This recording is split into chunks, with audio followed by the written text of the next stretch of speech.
I'm Melody from the Presser Foot, and welcome to another session of Tech Tips. Today we're going to talk about using a rolled hem to create napkins. Napkins are the primary reason people come in to buy a serger until they discover how much fun they are for other stuff. But the rolled hem is singularly the quickest way to get a professional looking set of napkins in no time flat, and I'm going to show you how today. So the first thing we're going to do is actually thread the machine up for a rolled hem. I will be using the BERNINA L460 today. And the nice thing about this machine is it has a great big flat surface on it so that my napkins have some place to kind of sit, as well as you having a freehand system bar so I can raise and lower the presser foot using my knee. So let's get started. So to begin with, when you thread a serger, the best way to go about it is to always start closest to your thread stand. Do your loopers and then do your needles. To do napkins, we're actually going to use 2 cones of Serger for my needle and my lower looper, but we're going to use a cone of a specialty thread called polyarn. I've got stutters today. Called polyarn, that is actually unique in that it is a spun fiber. When it is loose, it puffs up, but when you pull it tight, it becomes thin thread. What this will do was help us to cover those edges more fully while we do a rolled hem.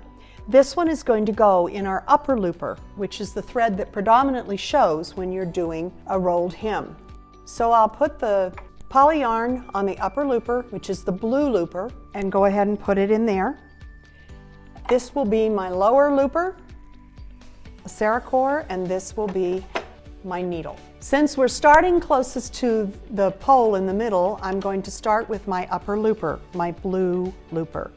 I'm going to follow the colored dots and the guides, and then I'm going to use my tweezers to thread from front to back. One of the nice things about the 460 serger is it does have a marker here in a window that shows you where you need to have the machine lined up so that you can get it in the easiest position to thread.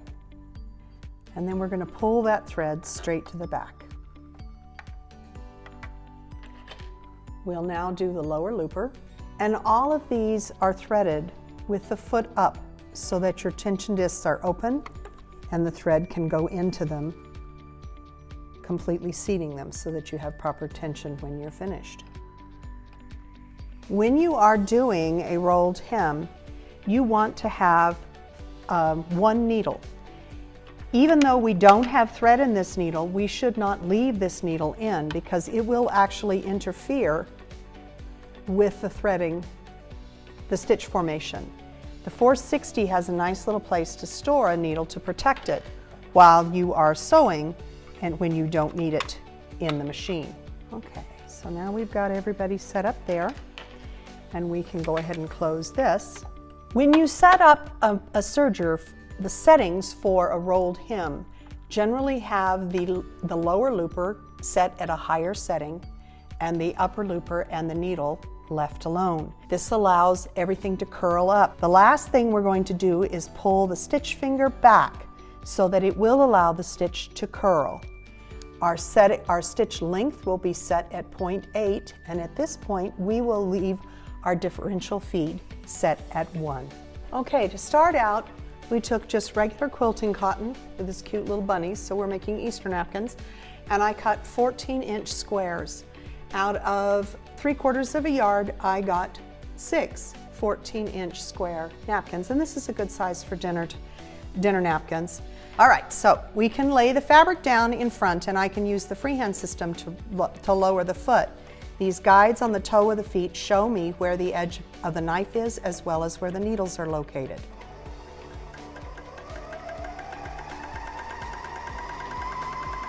And I'll just go all the way around. I could round the corners if I wanted to, or just go off and cut them off and clean them up that way. The nice thing about sergers is they're fast. Imagine trying to do this on your sewing machine with doing a satin stitch. We'd be here all night. And unlike your sewing machine, a serger, you can allow it to run while you have no fabric underneath the feet.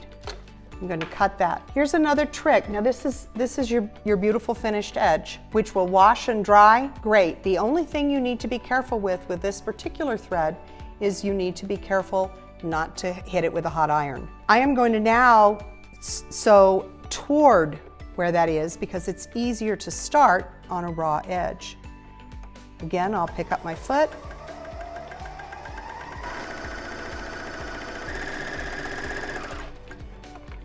And we'll go around again.